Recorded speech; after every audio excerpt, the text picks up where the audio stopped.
Imagine lying in bed in the middle of the night and you hear a phone vibrate. You look over and see your wife's phone getting a notification. So you open it to see who could be texting her this late at night. And your heart drops as you open to a text thread between her and another man. Not just friendly chatting, but full of all the endearing words ever spoken between yourself and her. Imagine that pain, that deep, guttural feeling of betrayal, the yelling, the screaming, the arguing that ensues. Now imagine once the dust settles, what would you do next? Would you pack your bags and be gone forever, blaming your wife for destroying your marriage, your future together, and your life?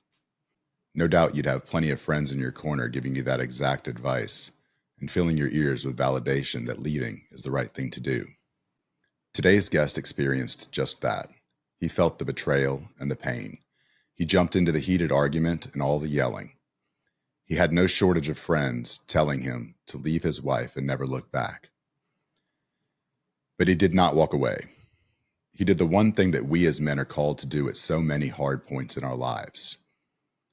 He looked inside. He battled with himself to figure out what was in his control. What had he done? What had he not done? How had he failed in his role as a husband and a leader to his family, to the point that his wife felt the need to seek validation and connection in another man? And by making that hard choice and taking ownership, he rose up from his failures as a husband and a man to become someone worthy of all his wife's love. Vidal is an amazing man and friend who has been married for almost 13 years to his beautiful wife and is now the proud father of 2 children. Through the lessons he learned in his own life, he has set himself to the task of helping other dads to determine what they can control and to take ownership of their own lives and level up as husbands, fathers, and men through his coaching business, Alpha Dad Consulting. G leads men on their journey along the 4 pillars of creed, tribe, form, and wages. He also has a podcast called the Alpha Dads Consulting Podcast, where he interviews men who are living life well as good men and are helping other men to grow in all areas of life. I couldn't be more excited to share this conversation with you today. Welcome to the Father's Calling. G. Vidal, how you doing, brother? Doing well, man. Doing well. Good. How's I'm happy everything to with have you? you here. Everything's so great. Yeah. I got 4 of my kids right now are with grandparents. So Okay. where I would normally have to say, hey, you're probably going to hear a lot of banging and clanging and yelling and screaming and fighting and kicking and biting. And me and see me getting red and but trying my best not to move away from the microphone. You don't have to deal with any of that today. So I think it's gonna be all right. Yeah, I can't promise the same on my end, bro. if my 5-year-old walks in here and starts, he's probably going to want to be on the show. I think that's awesome. Yeah. That's something that I saw on the Dad Edge podcast a couple of times where one or more of his kids have walked in and he's just kind of invited them in, and I think that's really cool. I think I could handle it right now if it were 1, maybe 2, depending on which 2. Yeah. But generally, when I'm in my office and they come in, it's to tell me about all the transgressions that they're facing in the living room. If it's cool with you, I'd like to open up with prayer real quick. Of course, brother. Yeah. All right. Dear Lord, please watch over us and let your spirit descend upon these rooms and fill the hearts of all the people in it. Guide us in our thoughts, our words, and our actions, so that through this task that we are about to begin, we are moving in the service of others in a way that glorifies you. Amen. Amen. All right, G. I guess I'll start by letting people know how we've met. We met through the Apogee program with Matt Bodrow and Tim Kennedy, which has been now in month 11. It's been quite an awesome ride. I know that it's changed my life. I know that it's changed a lot of people's lives. And one of the great ways that it's changed my life in particular is all the amazing men that I've gotten to meet who are working, to better themselves for their families and their spouses, for their kids, and just for their future. So that's kind of how we met. And, I'd like to give you an opportunity to kind of share your story and then just dive into some conversation. Yeah, man. Um, yeah, I mean, same here, man. I've really enjoyed being a part of Apogee, being getting to know Matt, and getting to know all of you guys, man, all the brothers in there from class one, because we were essentially the pioneers of this whole thing, right? Like this thing didn't even exist prior to us coming in, and it was cool to get to experience that together because there wasn't a whole lot of information that we got up front, man.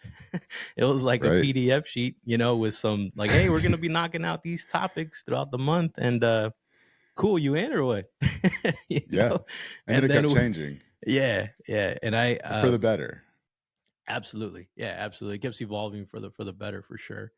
And Matt talks about that all the time, right? The whole fire aim ready principle of like, hey man, let's just go, and then we're gonna figure this thing out as we go. And I think that's one of the things that I remember is being on that checkout page, bro. I was on that checkout page for like a while. Like I remember applying for Apogee, seeing Matt announce it first. I applied for it, and I'm like, he's not gonna accept me. Like there's nothing, like there's nothing going on here that is gonna make me special to be in that kind of caliber of men, is what I thought. And sure enough, I get a, a video message from him saying like, "Hey man, you're in. It's a no brainer. You're in." I was like, "What?" I remember it was like a Sunday, and I'm telling my wife, we were talking about it, and I'm like, I don't know if I'm gonna get accepted to this thing. I feel like I'm freaking applying for college or something over here, like, and sure enough, the dean of administration, right? He sends a direct video over. I show it to my wife, and she's like, "Wow, that's really cool," And I actually, it's funny for me. I didn't know much about Tim Kennedy. I knew more about Matt after watching him at an event last year. It was a virtual event that I watched where he was up on stage. It was called the Man Uncaged event, and he was up on stage with guys like John Lovell, Bedros, right? He was on there with Ryan Mickler. Like there was some heavy hitters in that talk or that virtual event. But Matt is the one that stood out to me, man. He was like, man, like he was talking about school and education, right? His kind of area of expertise, and then also being a family leader, which I really resonate with. And I was like, man, this dude gets it. I want to jump into this guy's world. I started looking him up, start following him, and then I remember that same day or that same week, I told my wife, I'm like, I don't know how, I don't know when, but somehow, some way, I'm gonna get to know this guy. Like I want to get to know him. I want to interview him one day. Like I want to talk to him. I want to jump into this dude's world. And my wife was like, "Yeah, like you should. Like you can do it, babe. This and that." And sure enough, man, that opportunity came. I applied to Apogee. He sends me that direct video, and I remember texting him back in the, and saying like, "Hey, man, I don't know if you're gonna get this," thinking it was like an autoresponder, right? Like an auto dialer or whatever it was. But I just wanted to say thank you for the opportunity, blah blah blah, right? And he shot me back a text immediately. He's like, "Nah, man, this is me. You're in, dude." Like, yeah. So, dude, how cool was that? And he's like this hero figure in my mind, like a mentor, right? And now he's become an actual mentor that I can plug into, which is crazy. So super grateful for that, man, that opportunity. And I remember being on the checkout page, about to buy, right, to join, and it took me a while to do it because I was thinking to myself, hey man, this year I really want to focus on doing more of this, focus on the business side. Like I really want to get out of my 9 to 5, so I want to go all in on the business side and grow the podcast, grow the YouTube channel, all that stuff, right? Start the consulting business that I've been dreaming about for quite some time. And I don't know if I'm going to have time to be in a 12-month men's group, right, program. But then I thought to myself, I'm like, man, I'm over here trying to start a men's group or sort of a men's movement, and I've never really been a part of one.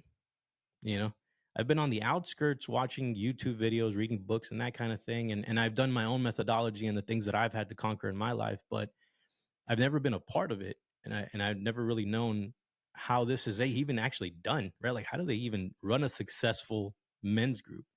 So that was one of the defining factors for me, where I was like, I need to do it. And then there's flaws that I still had. I'm not perfect, man, like far from it, you know. And again, that imposter syndrome, right, of trying to like, hey, am I, who am I, right, to even be up here talking about these things and trying to tell dads like, hey, this is how you can be a better dad, or husbands, how you can be a better husband, and all that. So that was kind of the impetus that I was like, let me do it. Let me just pull the trigger, and I'm gonna do it, and I'm gonna be involved. And it was a little scary at first, man, because I'm not the guy that it, as much as it may seem so now, I was never the guy to be comfortable with doing this, right? Like connecting with other men. You know, I grew up thinking it might be like a cultural Hispanic type of thing, maybe, but you know, it was a very machismo kind of outlook and perspective that we used to have, at least growing up, where like the man is the man of the house, and what he says rules, right? And that's it. Everything goes, and that's how it's supposed to be. He's like this freaking tyrant walking in.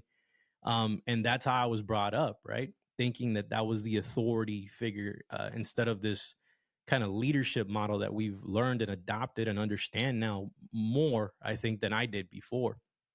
Um, so going into that, you know, now being in Apogee, I've had the opportunity to connect, and I got out of my comfort zone and started connecting with guys, and like, hey, like trying to see where I can offer value, right? Like where you hit me up, hey man, like the podcast thing. I'm like, cool, dude, let's do it. Let me show you. Here's some things. Like we met up and I showed you like, hey, like, and look, and lo and behold, now you're doing a podcast. Like how freaking dope is that? Like that's awesome. You know? Yeah, and it would not be Yeah, the same. that's yeah, I had bro. no idea where to start. I really like if you hadn't taken the time to sit down and say, "This is what I'm using. This is how I'm doing it. This is the software." I would probably not have started yet. Yeah. It would still Yeah, be an idea in my head that I wanted to bro. do. So I really appreciate that. Absolutely, man.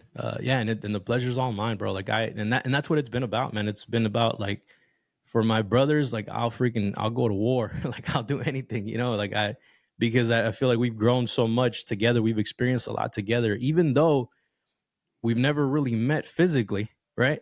It's a Right. weird thing, but there's a bond there, and there's a connection that happens within Apogee that's inexplicable. And as men, a lot of us are out there lone wolfing it, right? Like we're trying to do the lone wolf mentality, the lone wolf tactics of like, hey, I'm gonna figure this all out on my own because I have to. I'm a man. I have to figure it out on my own, right? That's what we grow up Right. thinking. And that if I ask for help, or if I admit that there's something wrong with me, going to war with the ego, like no man really wants to do that. You know, even us with the changes we've made, like we still probably don't like doing that. You know, Right. going to war with the ego and admitting where we fail or admitting where we have flaws still.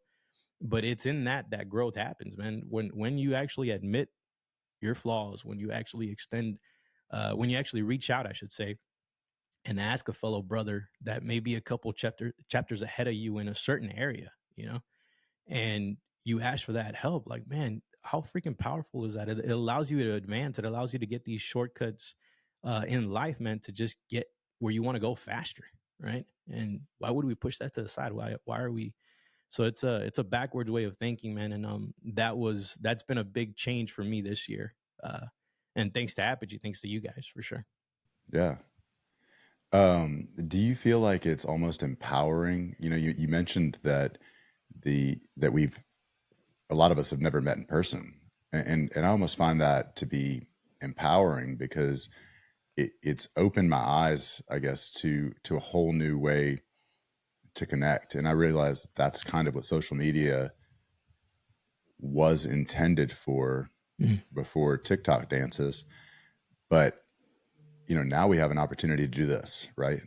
Yep. You're in. I know you're in Texas, somewhere in Texas. It's Yeah. probably not that far from me, but even though we may not be more than a few hours apart, finding a way with all the kids and our family obligations and our work obligations to sit down for an hour and talk would be really difficult Yeah. um, to throw on a schedule, and it's just so much easier and opens so many doors to to new opportunities, I think. Yeah. Absolutely. No, I agree, man. Yeah, it's interesting. I tell my wife this is like I've had the ability to interview and meet so many different people in my office, you know, Yeah, without them ever having to step foot in my office, which is crazy. It's crazy to think about. it really is exciting. I think it's really awesome. And you're helping other men, you know, more than just interviewing. You're helping other men to kind of optimize their own lives too, right? Yeah, man, that's the goal right now. It's you know, my the Alpha Dad Consulting brand or business, whatever you want to call it, it's, you know, it started as that, right? Like the idea was that I wanted to do coaching, that I wanted to do help other men and all that. But the way that I started it was as a YouTube channel, right? So I essentially just started putting out content, you know, and it was like throwing spaghetti on the wall, man. Like I just threw out whatever I thought of. I'm like, and what happens with a lot of guys that come into this space, what I've noticed is that, you know, because we've experienced growth, and I'll kind of talk about my story in just a little bit here, but we've experienced growth in a certain area of our lives, and it extends to other areas of our lives, right? Like if we get the marriage thing on lock, okay, cool. Now we have time to be able to focus on the fatherhood aspect, you know, the finances aspect, the mindset, right? Like all the pillars that you hear all the time. And then when we start something like this, we want to help these guys with like everything. Like, hey man, I'm gonna help you with this, I'll help you with that. And that's what I was doing, man. I was throwing all these different topics out. Like, oh, you know, this is how you fix your marriage, this is how you budget and check your finances, and this is how you know, all this stuff. And uh some of the stuff would hit and some of the stuff would not, you know. And what I came to find is that, you know, there was like a demographic of guys that I would, you know, click with a lot better because they were more drawn to you know, my type of demographic or my experience, my whatever it was that I was putting out there, right? And then there was a lot more focus on the marriage side for whatever reason. That was anytime I would do like a video or something like that on marriage or being a man, that kind of thing, like those would hit a little bit more. So it started kind of helping me fine tune the content that I was releasing and the topics that I would talk about, the questions I would ask my guests right when they come on. And after a while, it became, you know, it was just YouTube videos that I was posting out. It wasn't a podcast. And then it wasn't until this last year actually that I decided to turn it into a kind of a podcast slash YouTube channel. And it's all been for the purpose of growing it to grow an audience, so that I can create these coaching programs and things. But you know, I was trying to do that, I think, too early. And there was men that I helped, but they were in my circle, right? They were like acquaintances, they were friends, they were, you know, and some of them were able to see results, and some of them I was helping them with things that didn't even have to do with, you know, the family. It was like helping them with how to start their YouTube channel and stuff like that. So I was just helping everybody with whatever they needed, but as long as they were a dad or a good family man, that was my criteria, right? And I think it wasn't until this year, man, where I've kind of fine tuned it a lot more to where my messaging is getting better, my confidence, my, you know, my ability to come up here and actually talk about things that I've actually experienced, that I've actually gone through, has gotten a lot better. And, you know, now I'm ready to really launch the coaching aspect of it and start really helping these guys creating programs and that kind of thing. So it's been initial some guys right now that are going through it, but I definitely am looking to create like a community of men, very similar to what we have going on with Apogee. I'm looking to affiliate with them so that I can, you know, be able to partner with Matt and you guys and all the guys that are doing this kind of thing, man. Because I think we're creating kind of this really nice network of men that are doing different things, right? And it's going to allow us to build a network of resources for all the men that we're called to serve, right? And Yeah, that's what I'm all absolutely. for, man. I'm really excited for what this next year is going to bring for sure. Yeah, I'm excited for you too. I went on to your website and I signed up for your ebook and went through all of that, and it's really impressive to Thanks, brother. see the evolution of what it is that you're trying to do. So, do you think that it became easier, or that your confidence grew once you decided to kind of narrow your focus on what it is that on your audience, or Yeah. on what it is that you are currently willing to help an audience with? Yeah, man. Yeah, I think definitely that, like niching down and really identifying certain problems and all that. And Where I'm coming in is I really like the aspect of helping family leaders, so family men, right, the everyday family man that is maybe not getting the respect, the love, the appreciation that he feels like he maybe deserves, right, or wants from his family. A lot of them are they're stuck in the provider role, and they feel like maybe they're just a paycheck. Like they're just coming in and they're just putting food on the table. They're doing all those things and they do it well, right? Like they provide well because they know that that's what they're supposed to do as men. But that's where their role sort of ends, right? And they don't know how to kind of break out of that, just being the provider and working all the time and doing this now. Like, how do you become a present father, right? Like, how do you become a better husband and more engaged, more compassionate, and instead of being the guy that's just consumed with work, maybe frustrated, mad, angry all the time, like just wants to be left alone after he gets home from a long day of work, right? Like we've all experienced that, and there's a mindset shift that needs to occur there, and that's sort of the avatar that I'm targeting, is helping that man break through those barriers and unlock that love and respect, the appreciation that he wants from his wife and his kids by actually stepping into his leader role, man, and understanding that that leader role is not the tyrannical tyrant that we think about, right? Like the dictator that comes in and tells everybody what to do. That's not what being a leader is. It's about going first, right? It's about setting the example for them first. If you Matt talks about this all the time, is like, if you're the leader of the home, like you walk into a room, man, like you set the tone for what everybody's feeling in that room, right? If you walk in and maybe you had a long day at work, maybe this used to happen to me, man, like dealing in customer service, working in retail, walking in, I'd be pissed for no reason. Like I'm pissed over what happened 30 minutes ago for my commute home, right? And then I walk in with that energy, right? Like I walk in pissed off and I don't want to talk to anybody. And it's like, it's my family. Why don't I want to talk to my family? Like they're the ones that I should want to talk to, right? But I'm bringing that in. And a lot of guys don't know how to disassociate that, don't know how to break away from that, so that they could show up differently, right? And that's where my passion lies, man. I want to help in that area. I want to help shift that paradigm and give them those, empower them to understand that they have the ability to change. And if they keep that trajectory going, I mean, what is it now? 50% divorce rates here in the U.S., man, which is insane, right? Like half of the country. um, and I want to bring that stat down, bro. Like I really do. It's enough. Like that thing needs to come down. We need to stop becoming another statistic in the family. And I firmly believe that the dad, the man, the family leader has the responsibility and the duty and the obligation really to make that happen. Like they're the ones that have the power to change that course, right? Not saying a lot of these families are where that doesn't take place, they're going to end up in divorce. I'm not saying that at all. I'm just saying that there's a huge probability, right, that it could end that way if you keep going down the same path. If you keep doing what you're doing and you're not getting the results that you want, you got to change. You got to change it. There's no other way. Do you think that you brought up men as a provider, Mm. and that's their role, right?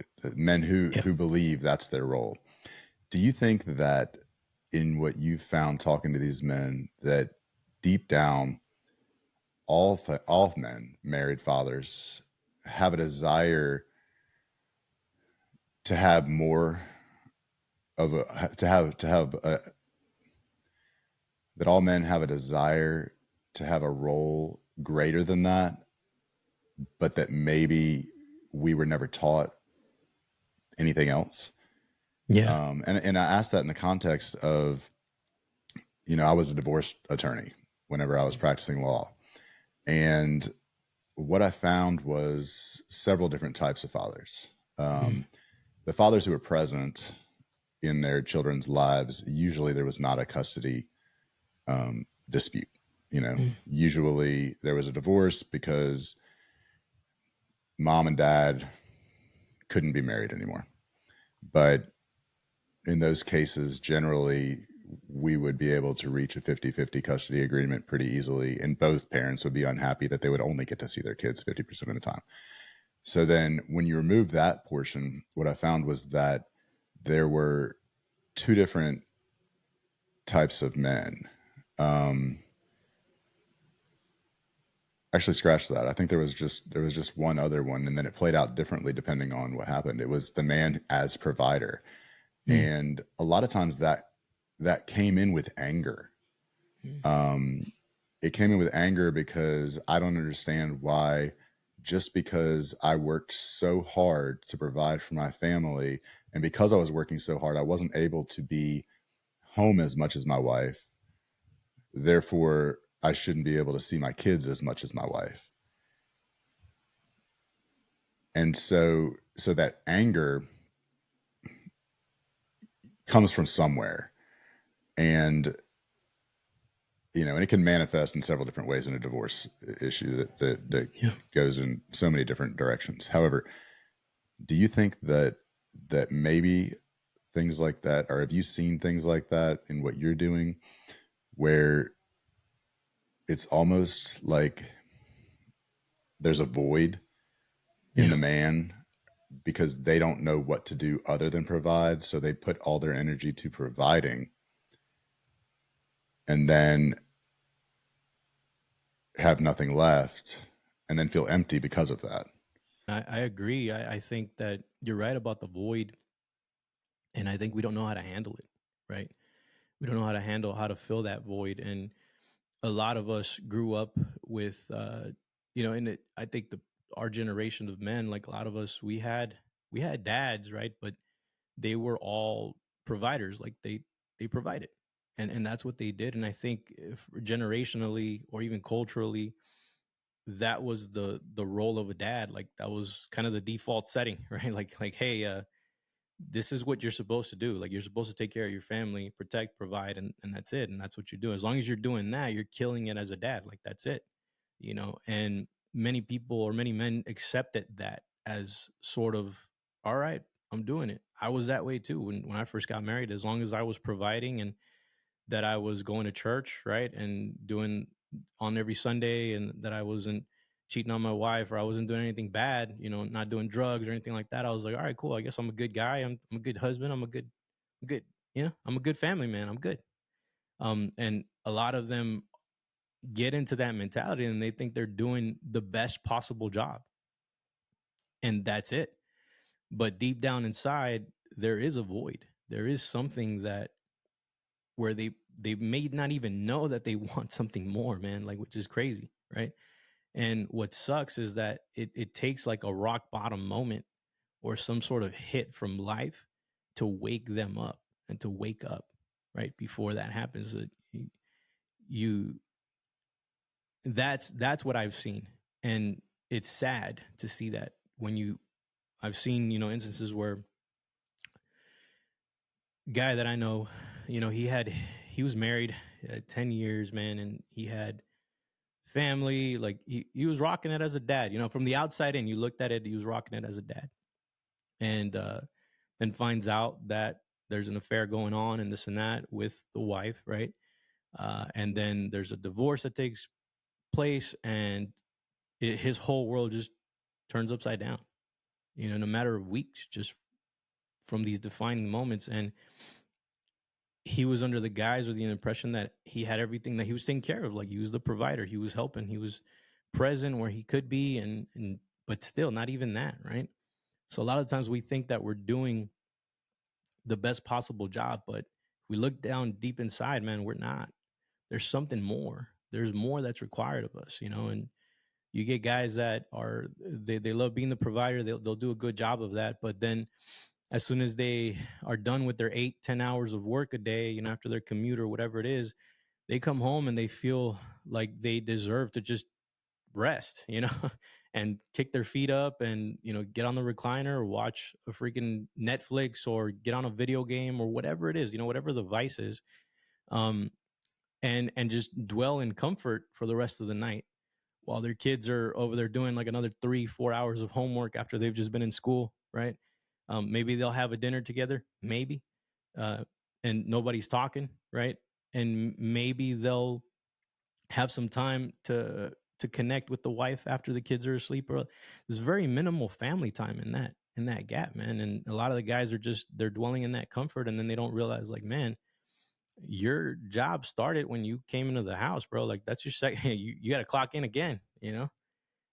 And a lot of us are, overweight. We're not doing the health thing, so we don't have the energy after a long day of work. Whether you do a physical labor job, or whether you do like an office job where you're mentally tired, you don't have the energy to turn it on when you get home. And instead, you're bringing that, whatever you felt at work, whether you were pissed because of a boss or whatever, a coworker, or a customer, right? And you bring that energy into your home, and it's just, it doesn't bode well, man. And I think being a provider is the bare minimum. It's like, it's the default. Like, it's the bare minimum of what we're required to do. We're designed to do that. Like, that's how God designed us, to be the protector, the provider. Like, those are default, man.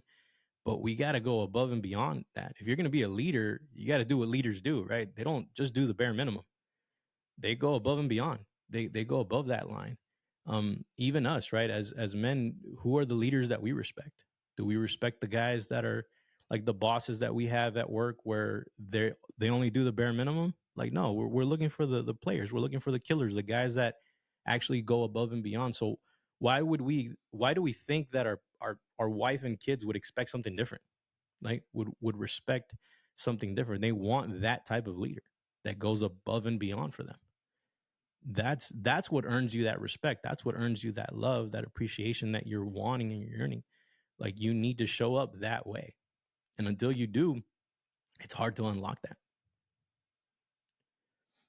And that's almost like the perpetuation of what you were talking about earlier with the previous generation, like our dads, and and going back, their dads and their dads and their dads, Yeah. to where this is what we witnessed, so we don't know how to do anything else. And I think that's where programs like the Apogee program and what you're doing with Alpha Dad Consulting come in and are really important, because if we never learned as children, as young men, as how to do anything different, then how are we ever going to figure it out? And so we're living Mm. these unfulfilled lives of doing what we saw and believing that's what we were supposed to do, and then not being able to figure out why we don't feel fulfilled when we're doing everything that we were taught to do. Yeah. And at the same time, we're teaching our children to do this exact same thing because this is what they're witnessing. And so finding that group of men, that fraternity, that brotherhood of men who is striving for something greater, for me, I know has helped, because it does take intentionality, and it takes knowing that I'm not the only person struggling with this. And it Yeah. takes knowing that, seeing the example of men who are doing something different. And so I think what you're doing is really important. I think that's God's work, man, to help other men to be able to really just level up and to live a fulfilled life, instead of just going through the motions of being a provider and then coming home and being exhausted and not understanding why nobody's happy, and then retiring and not understanding why Mm. your kids don't have time to come see you, because they're doing the exact same thing now that you taught them to do over the course of 18, 20 years. Yeah. There's And so, something that you mentioned there about it being an example, right? Because I've thought about this in terms of our dads and their dads, and so forth, the generational thing, right? And there's a couple of things, right, where I've had to battle with that in terms of giving my dad grace for the failures and the things that he did, and even his dad, and going back in the bloodline, um, because they didn't have those examples, right? Like, you're talking about those examples. Like, we live in a time right now, man, where we have so much accessible to us. Like, we have the John Lovels, we have the Matt Bodros, we have we have these men, right, that stand out, and access to them to some extent, to follow an example that sets something different for us, right? right. Because we live in a time where that's easy for us to access if we want it. It's available. Books, whatever it is, on being a better father, raising better kids, all that stuff, and being a better husband, right? Like, all the resources that we have. And I think back to their generation, they didn't have that, man. they didn't have, those examples. They didn't have, like, their examples of men were their circle that they had geographically, right? Like that was their limited resources that they had. So if all the guys that they're hanging out with were drunks and, players, right? Like going out and sleeping with a bunch of women while having wives and kids at home, like, what do you think they're going to do? It's just, that they're going to fall in line with that because that's the group of men that they're hanging out with. And that's the only group of men that they have access to. So I think that we're fortunate to live in this time right now where we have access to these great men and these great examples, but which makes it even more, like, it makes it worse, right? That, not worse, I would say that, what's the word I'm looking for? The weight of it is even heavier because we have all these great examples. And if we're still not taking it into account and applying those things, like, we're failing, man. Like, we're messing up, Right. right? Because we don't have an excuse, man. Like, we don't have an excuse to not level up if things aren't going well in your home, right? If your That's home right. life is less than ideal, like, you have all this avenue of resources, man, that you can plug into, podcasts, whatever it is. And as long as you apply it, like, it'll make a difference for you. We're also living in a time where there's so much more distractions and there's so much more attacks on the family happening, attacks on the man, right? Like, we get labeled this toxic masculinity thing that they like to label us, and just because we're being masculine, and all of a sudden that's toxic, right? And so we're getting attacked on all levels here, man. And if you're not awake and looking and observing and understanding that your protector role is not just you physically protecting them from the attacks that, like, a robber getting into your house, right? Like, your protection extends further than that, man. Like, what are the influences that you allow around your kids, around your wife, right? Like, around your entire family, the friends that you bring over, the friends that you allow in your life, like, all these things matter. And if we're not equipping ourselves, having the tools accessible to us, like, then we're not doing what we're supposed to be doing. That's right. Yeah. So, so I, and I already know part of your story, but do you want to share kind of how you got from your beginnings to where you're now called to help other men? Yeah. Yeah, I could share that. Because you actually you talked about and examples of other men, a lot of different things. But I know that for me personally, I feel much more qualified to have conversations about anything based, because of the things the decisions I've made in the past, the things that I've done in the past Mm. that have made me the person that I am today. And I think that applies to every person. But so to give our listeners and viewers some context into what made G Vidal the man he is today, I think that would be really helpful for them to understand why it is that you're qualified for us to be having this conversation. Yes, sir. Yeah. Yeah, man. And you are So qualified. thank you, brother. Appreciate that. Uh, so yeah, my story, it starts off many many years ago, right? 2012. Everybody thought that the world was ending. If you remember that, I think they even made a movie called 2012, where, like, everything was just going to hell. And there were Well, billboards on that's, I-10. yeah. I know you've been in California and you're now in Texas, but there were billboards on I-10 with the date.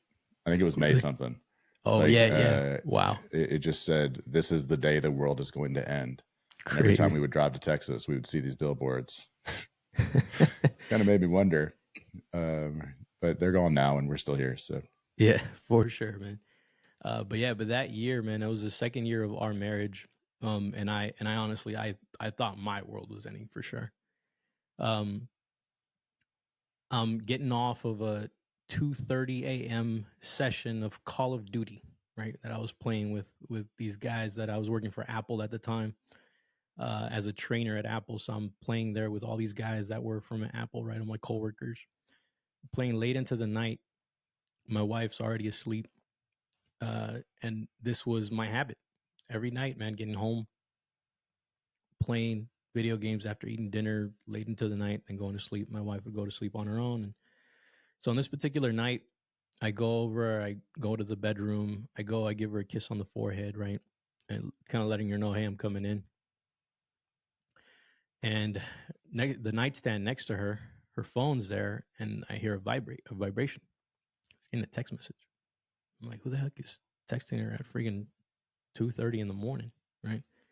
So I grab the phone, pick it up, and I do what any curious husband would do: unlock it, and then there's the influx, man, of all these text messages back and forth between her and another guy. And every endearing word that her and I have ever shared on full display between her and another guy.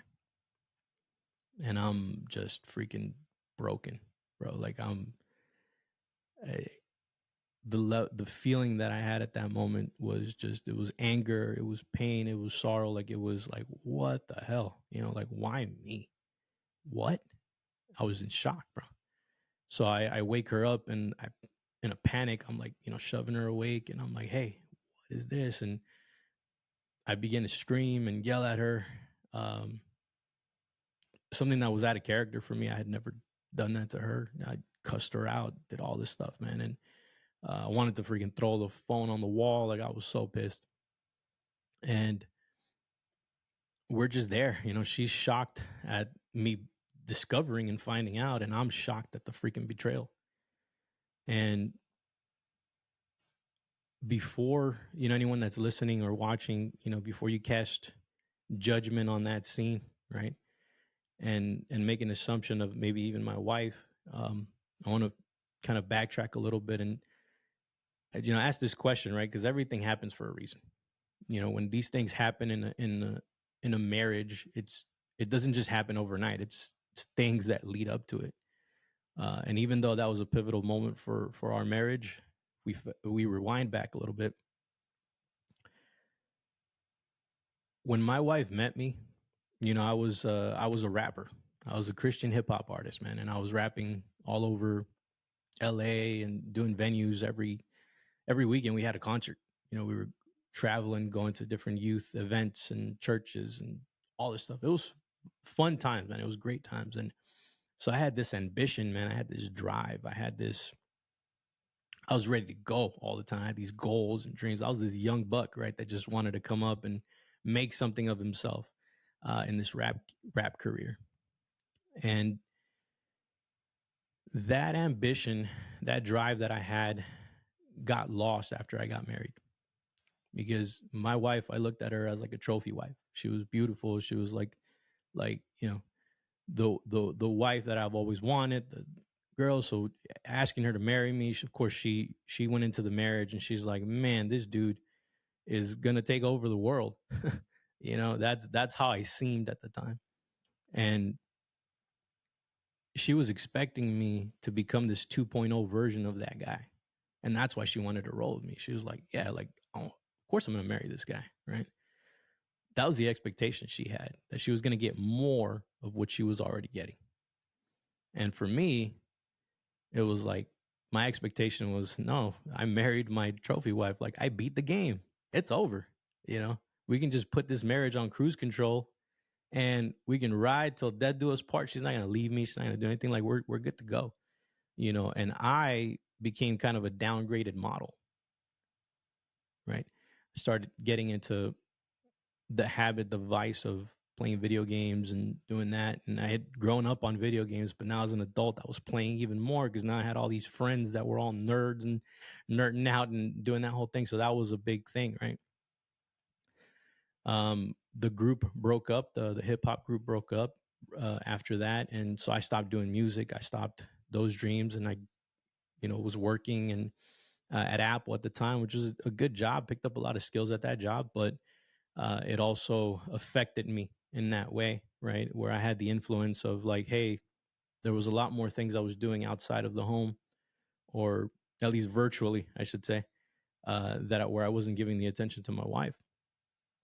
So, and I remember a particular scene, right, where I got home late at night after a long day of work at Apple. It was like 10 p.m. or something. And I'm walking in and I'm pissed, man, because I had this really horrible interaction with a customer over her stupid freaking iPhone, uh, right before leaving, and she wasn't having it. Had to get managers involved. It was really bad. So that was like the end of my night. Right. So I get home and I'm bringing that with me. And if you've ever been to an Apple store, it's freaking noisy, bro, because there's so much chatter happening. So you're dealing with 8 hours a day. You're just dealing with the constant chatter of people, all hundreds and hundreds of people around in the store, just talking all day. So that's what I wanted to get away from. And I'm coming in. I will go to my recliner, kick off my shoes. My wife is super excited to see me. She's like, "Hey, how was your day?" She's telling me about her day. She's like, "Wow, like this and this happened," right? She's super happy. She has like my dinner plate ready to go. She's like, "Hey, I made you dinner. Here it goes." Dude, I sit down on the couch and I remember looking at her and I cut her off. I'm like, "Hey, you know what, babe, can you just give me some quiet time right now? I don't want to hear anybody talk to me right now." Shut her off just like that. And I remember she was in the kitchen. She was like putting some plates away, and she looks at me, man, and she just has this. She doesn't know what to say. Like she has this face of like heartbreak, right? And because of that, she, she essentially just shuts down, and we don't talk that night. And I'm there. Uh, Sorry, my son is coming in right now. Cool. So I'm there. Um, Give me 1 second. Let Yeah, me. go ahead. So she has this face of heartbreak, man, and I don't pay any mind to it. I don't pay any attention to it. I'm just like, all right. Uh, and we don't really say a word or anything like that. And I also was very overprotective of her, right? Where we got married young, man. She was 19 or so, right? And I was like 22, 23, something like that. And, so we were married young and we know what we were doing. Came up in the Christian church, and one of the biggest motivations, right, to get married was because we got the marital privileges. So we were trying to do things the right way, and that was a big motivation. And that's why we got married in a freaking living room with our pastor and our pastor's apartment. You know what I mean? And we didn't have like the big wedding or anything like that. It was we were in love, man. We were gonna conquer the world together in love and all that, right? And we came in with the or the false expectations that we both had. We weren't in line. We didn't know. And since she was now getting to explore like her adulthood, she grew up in an overprotective household as well. And now she had this overprotective husband that, any little thing, like if she get asked like, "Hey, can I go out uh to dinner with the girls at work or whatever?" I was like, "Nah, like, no, you can't, you know." I was that guy. And more of that, she would get invited to like parties, and they'd always be shocked that she was married because she was like 20 or really young. She's like, "You're married? What?" And she's like, "Yeah, I am, and I'm married young, and this and that." And then all of a sudden, she would come home and she would invite me. She'd be like, "Hey, like I got invited to this, party get together with some coworkers. Like, you want to go with me?" And I would say no. Like, I would say sorry. She'd invite me to, so she would invite me to parties, and I would tell her like, "Nah, like that's not my scene, right? Like, I don't want to go there. Um, I'd rather stay home, play video games." You know what I mean? And dude, more those moments repeated over time just compounded, right? Where I was just I was just being like I was being an overprotective dad instead of her actual husband, man, and trying to understand her and all that. So we fast forward now to the scene that I described to you at the start of the story, and that's why we end up where we're at, because of all these failures that I had, man, all the time and attention, the love, support, everything that I wasn't showing her because I thought that I was a good guy. I was blinded, thinking that just because we went to church every Sunday, just because I wasn't looking at other women or trying to cheat or anything like that, you know, um, that was the reasoning that I said, "Oh, like we're good, we're married. Like that's not gonna happen to us." We'd see other couples, that's not gonna happen to us. No, man. This is when life hits you when you least expect it. And due to that, we decided to get counseling, right? We talked it over after the emotions came down, and she decided, like, all right, I'm going to cut the other guy off. I want to be with you. I want to work this out. Um, but even after that, I wasn't changing, man. I became even more overprotective. I became the guy that was tracking her on the phone all the time. I was like logging into her email accounts. I was logging into her Facebook account, all this stuff, because I'm just like, I'm looking at phone records. I'm like, I became like a freaking PI, bro. And I was that was the guy that I became. And now imagine your spouse tells you they forgive you, right? They say they're giving you the grace and all that, but at the back end, it's like, yeah, I forgive you, but right, and I still don't trust you, and that's what I was wrestling with. So even though we got counseling and that was helping, it still wasn't enough because I wasn't. The issue was with me, man. I wasn't changing. I wasn't a different man. I was a worse guy. I was more paranoid. I was more insecure. I was doing the wrong thing still more. Like now, because I was out of love with my wife and now I was watching porn. You know what I mean? Because I didn't want to be intimate with her. So I needed to, right? And that's what I would turn to. Um, so it was more negative things that were happening. And as a result, we were growing further and further apart, man. And it was looking like we were just gonna end it. And I remember having to come home and having to fake a smile, right? Fake like I want to be there and this and that. When in truth, I would get home, man, and for like 30 minutes, I would spend about 30 minutes in the car parked, just crying, like weeping, because I couldn't handle the pain, the mental crap that was going on inside of my mind. So having to go inside the house sometimes was very difficult, and put on the happy husband face. So one night I got really low, uh, thinking about everything, just in my own head. And I got home and I turned the freaking closet upside down because I was looking for my 9mm Beretta, man. I wanted to grab my pistol. I wanted to load a mag in it, and I wanted to put it up against my freaking head and blow it, you know, and literally pull the trigger. I just couldn't handle the pain anymore of it. It was tearing me apart inside. But, luckily or thankfully, I'd say thanks be to God, man, that our counselor, who was our pastor, he had told us like, hey, if you guys, while you guys are working this stuff out, if you have a gun in the house, get rid of it, or get it out of the house, give it to somebody else, hold it for you for a little bit. And I didn't obey that command, of course, but my wife did. She said, all right. And she did. And I couldn't find that gun that day. And she knew what I was looking for. She kept asking me like, what are you looking for? What are you looking for? And I was just stoic, bro. I was like, I want to pay attention. I was like, don't worry about it, And I just went in.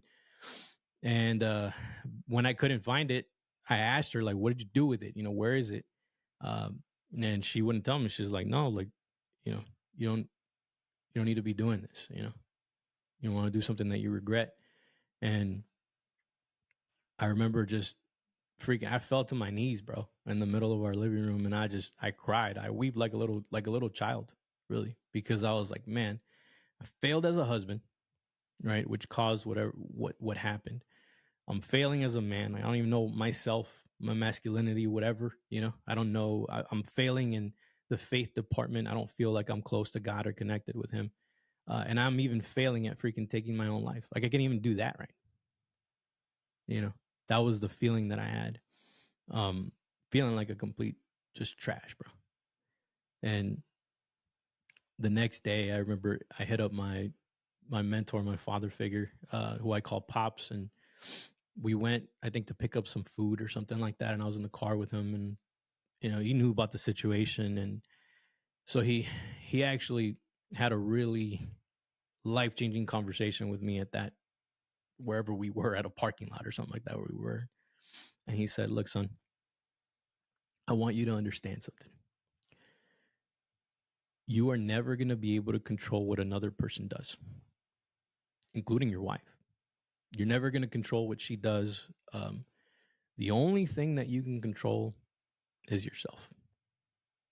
And if you become really good at controlling yourself, then everything that you do, everything that you say, however you show up, everybody around you, including your wife, has to respond to that.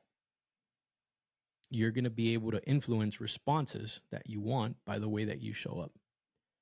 So if you want your wife to love you, to respect you, to do all these things, to trust you, right? You have to do it first. You know, you got to learn how to do those things for you, develop yourself as a man.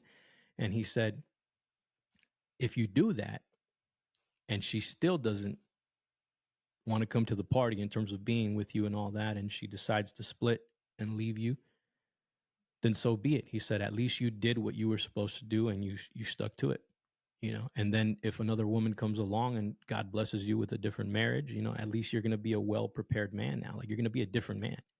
You're not going to come in with the same issues that you had. He's like, or he said, the other thing that could happen is that you do these changes and then she responds well to it, right? And she actually comes to the party, and now you guys are having a really strong marriage because you guys have the potential right now to come back from this and literally create a much stronger bond that you would have ever imagined. Right. So he's telling me all this, man. And when he says that, control yourself, even though it's probably obvious to a lot of the listeners, like, yeah, dude, like, control yourself, right? Like, you work on controlling yourself. You imagine how freaking hard that is sometimes, man. Being able to control yourself, your emotions, your impulses, all these things. But that's what I started doing, man. I started controlling myself. I started working on myself. I got into self-development, right? Personal growth, that kind of thing. A little bit of entrepreneurship stuff. I started expanding my mind and started literally self-educating. And whenever I would learn something, I would apply and it would unlock another skill, right? My mindset started shifting to where now I believed that I could do things that I couldn't do before, right?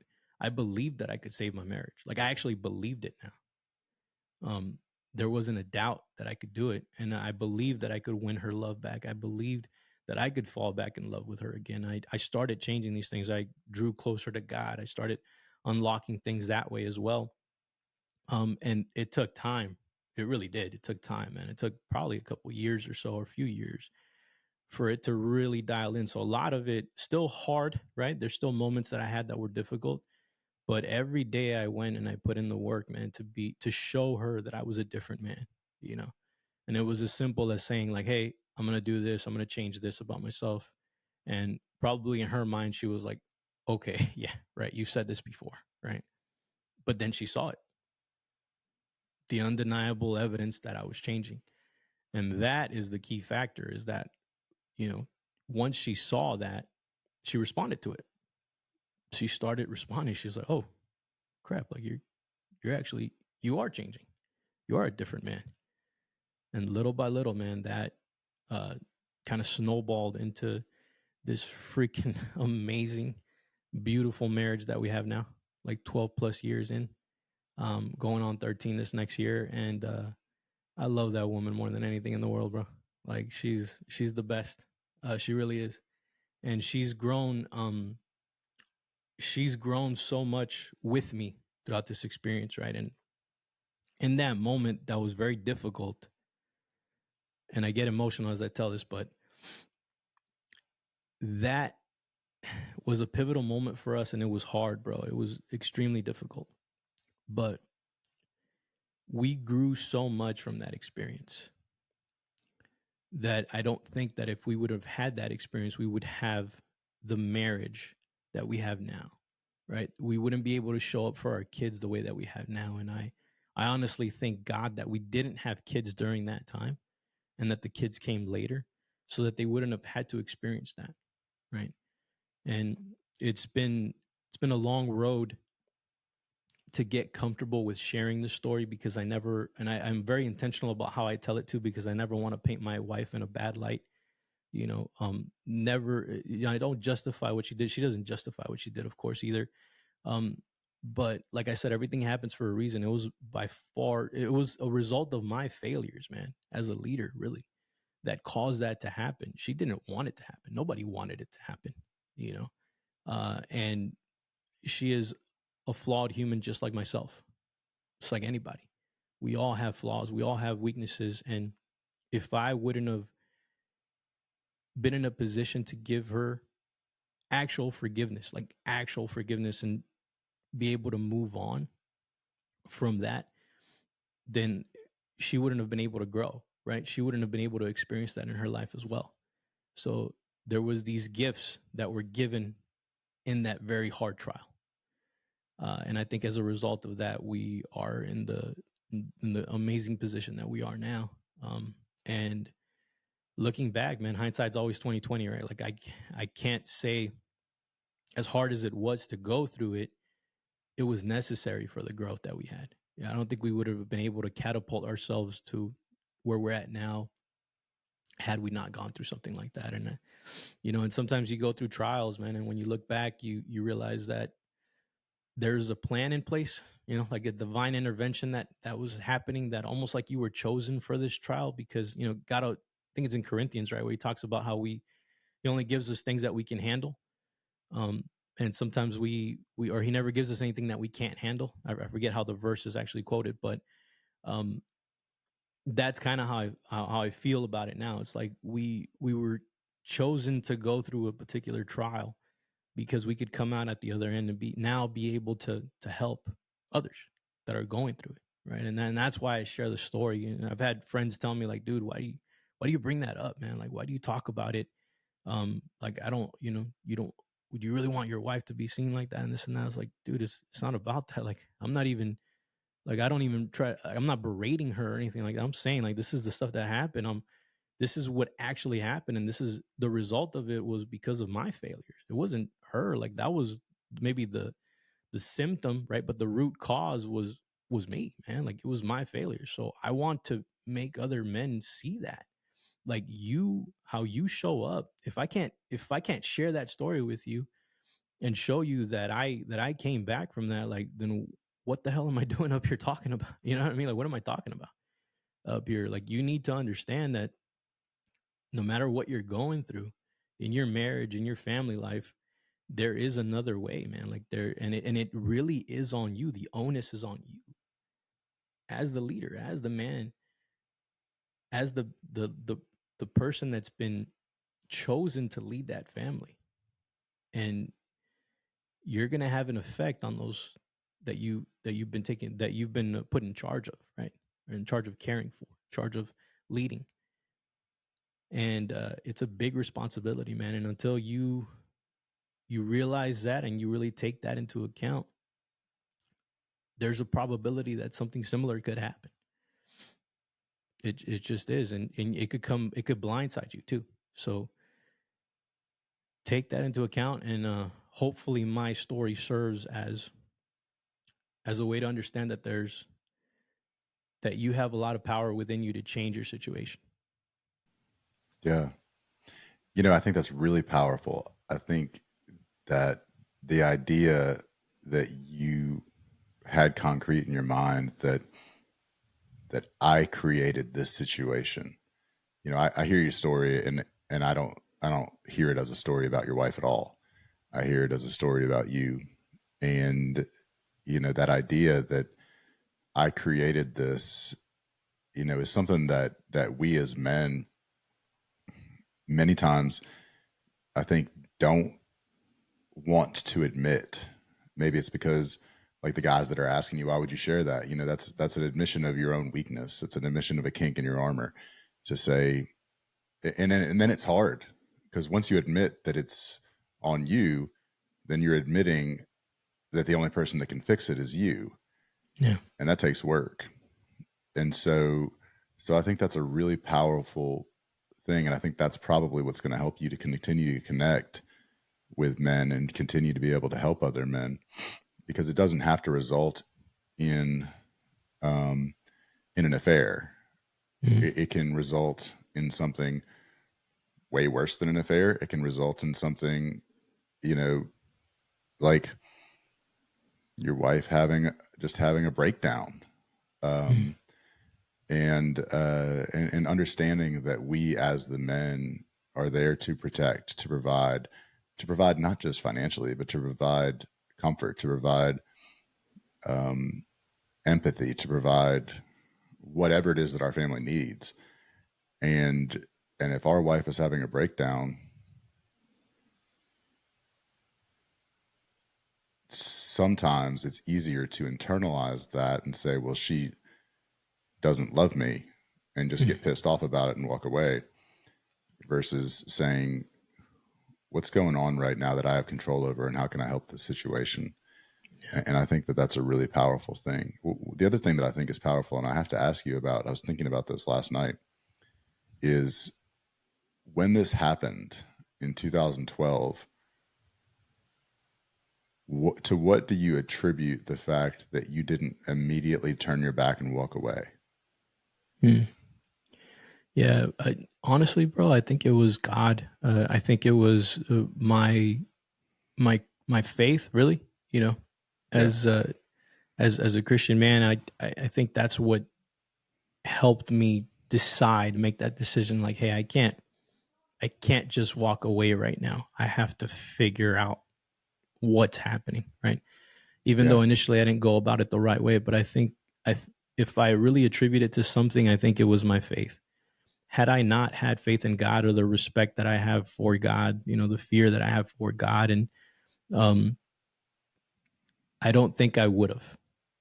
I think I would have taken the real the easy route. Really, it's just say, right. all right, cool, we're this is it, boom, done, right? Like we're over. And then spend the rest of your life blaming her for why your life sucks. Absolutely. Because at that one Yeah. turning point, you chose to blame somebody else rather than get introspective and figure out, like, what can I do to change what I'm Yeah. doing so that this doesn't happen in my life? Yeah, man. And that's unfortunately the story of a lot of men. So many. A lot of men. You know, and a lot of the times it's the opposite, right? Like it's the man that goes out and has the affair and this and that, but it's always the same thing, man. It's the internal thing, right? Like Right. they go out and they seek something that they're probably not getting from their wife, and um, seek out validation or being trusted and heard and all that understood and loved. You know, maybe they're not getting that at home, so they go out and they seek that out somewhere else instead of figuring out, well, how do I make this happen in my actual home with my actual wife? Yes. Like, how do I do that there? 'Cause that's the question, Why does right? she not Exactly. feel inclined to give me what it is that I need? Hmm. Like, what am I missing Yeah. what am I not doing? Yep. Or what am I doing that's pushing her in a different direction? I think Yeah. I think that is again, that is what is so powerful and what's so important about these groups, about the Apogee group, about Alpha Dad Consulting. I think that having a tribe of men, having a brotherhood or a fraternity of men who can share these things, and then, because sometimes that's what you need and that's all it takes. And I agree with you, it's God. And I think that sometimes the voice of God comes in many different ways Yeah. and speaks to you in whatever way it is that you need to hear it, as long as you're willing to hear it. And sometimes what we as men need is for another man to say, just like you said, your mentor said, what are you going to do about it? Like, Yeah. look at what you have control over.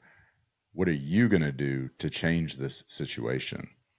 And to not mean, are you going to walk away, but to mean, what are you going to do to figure out why this has happened, Mm. what you have control over, and what you're going to do about it. Like, figure this out and get to work, basically. Like, don't be passive. Yeah. You need to do something to make a change in your life so that everyone else around you has a better life. Yeah. And what's interesting about that too, man, is that, you know, out of all of the immediate friends or my circle of friends that I had, at least the ones that knew about what was going on, there was no shortage of guys telling me like, leave her, dude, just bounce, you know, like it's easy. It's an easy solution, right? And the only man that was telling me, nah, stick it out, figure this out, was him, was Pops. You know, he was the guy. He was the guy that was telling me like, no, don't quit so easily. You know, I had him in my corner doing that. I will forever owe him a debt of gratitude, right? For doing that, because had I listened to the majority, right, the popular thought, um, I wouldn't have my kids. Dude, think about that. I wouldn't have my kids or my wife. Like I wouldn't have my family, dude. Like had we just ended it there, like I would not know my kids. He was the only one, right, that had my back essentially through the whole thing, and everybody was trying to tell me to just bounce, man, to just be out of the marriage. Yeah, so he actually showed up at church one day when I was 13, I think. I was going to church initially.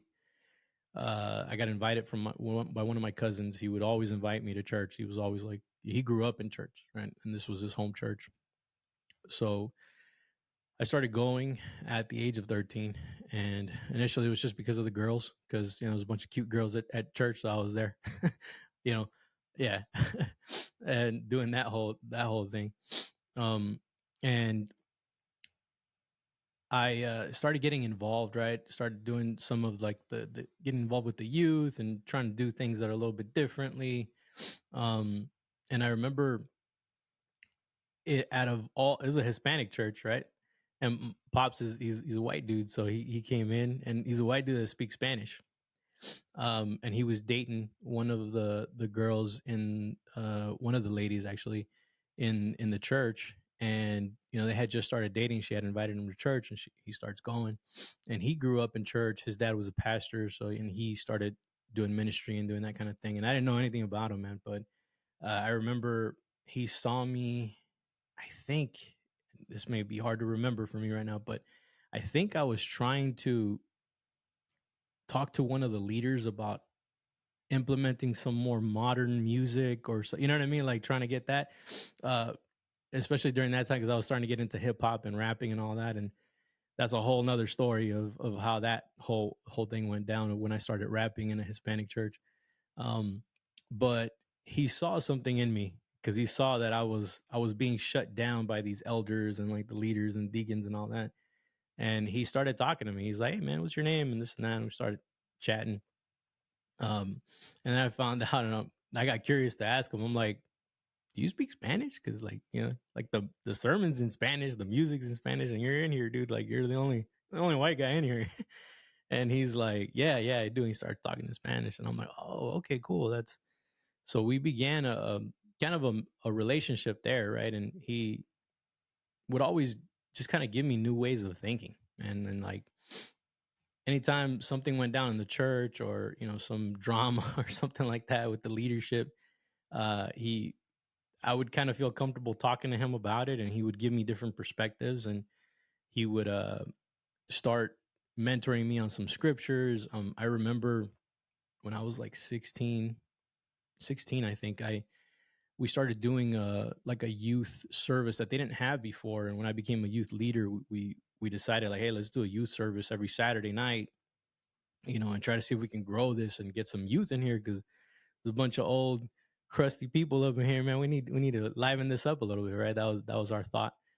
And sure enough, man, we started growing that.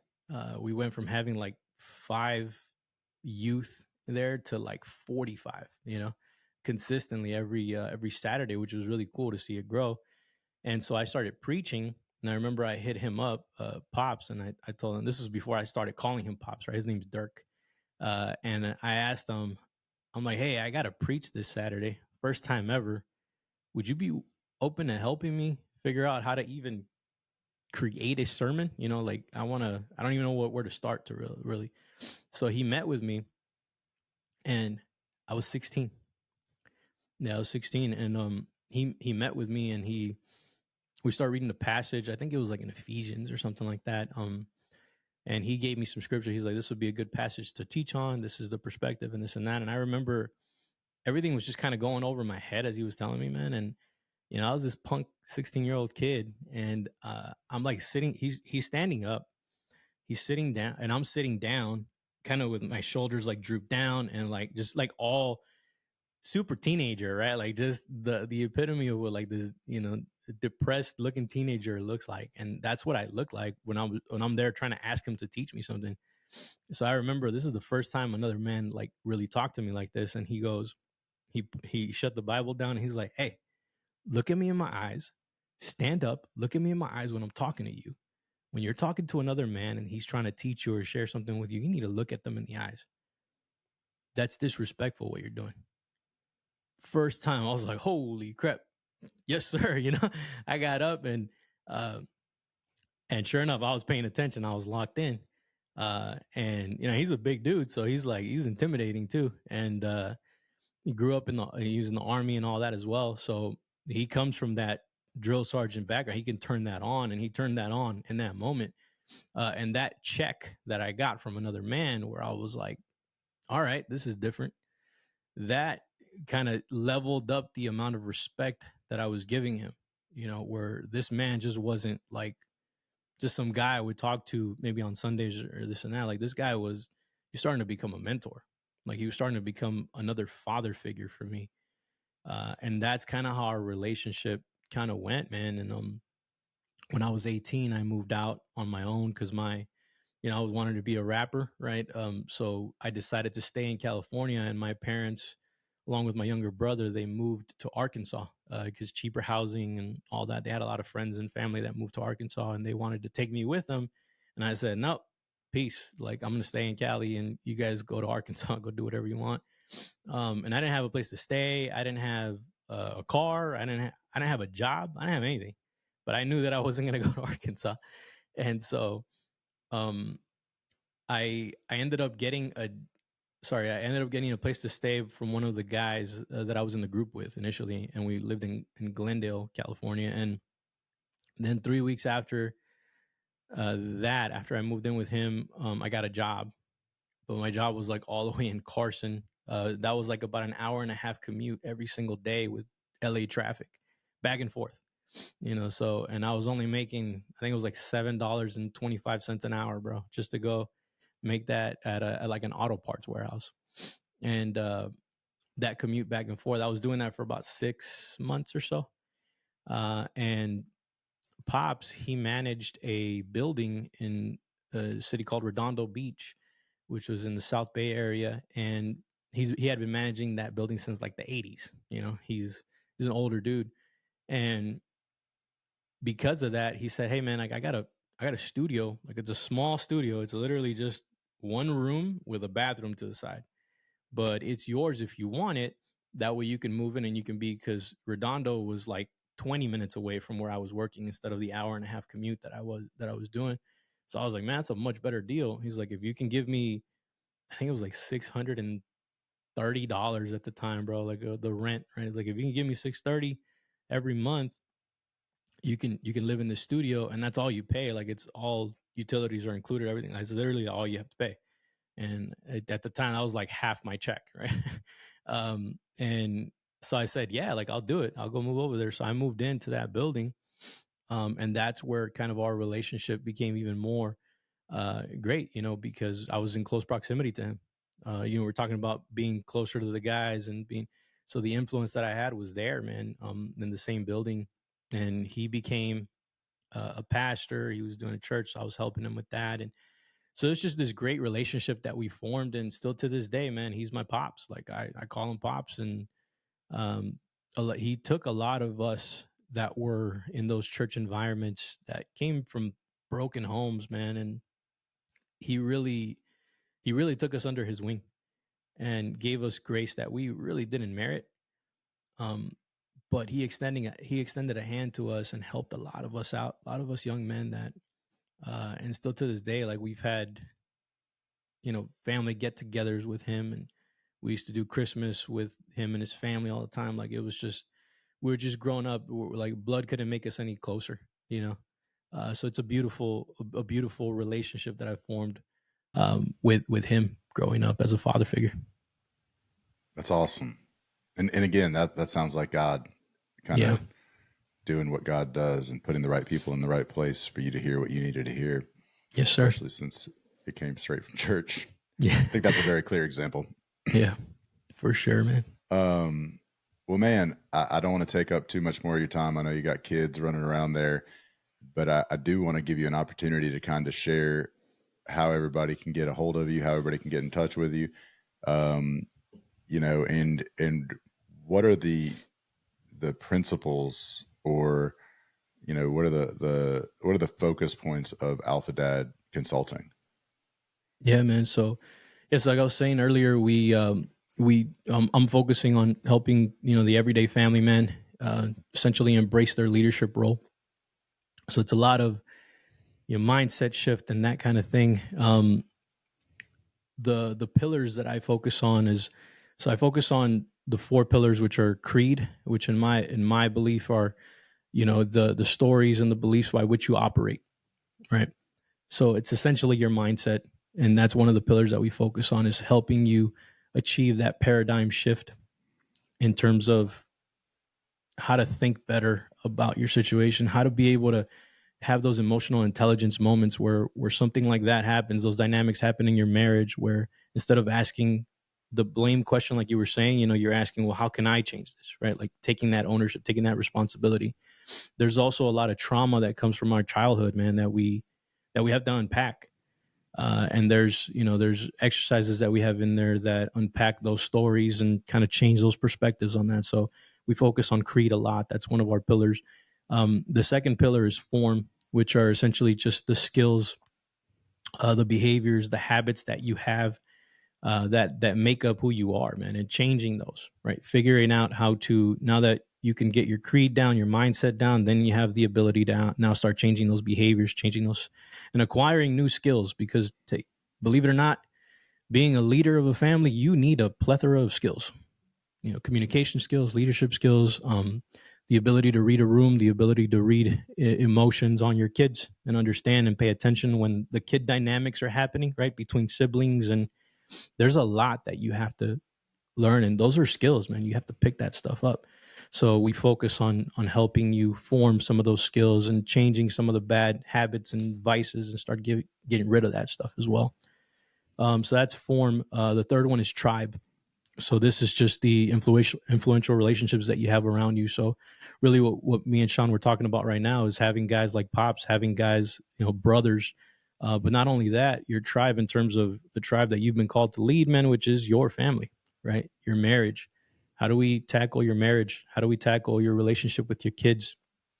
And then after that, we look outward to your brothers, and which is one of the biggest reasons why I want to build a community similar to Apogee, so that we have that outlet, man. Because I think without the community component, it's very difficult to do things on your own, even when you have the right information, right? The accountability really helps, and also the challenge, man. Like when another brother calls you out on your crap, like you need that.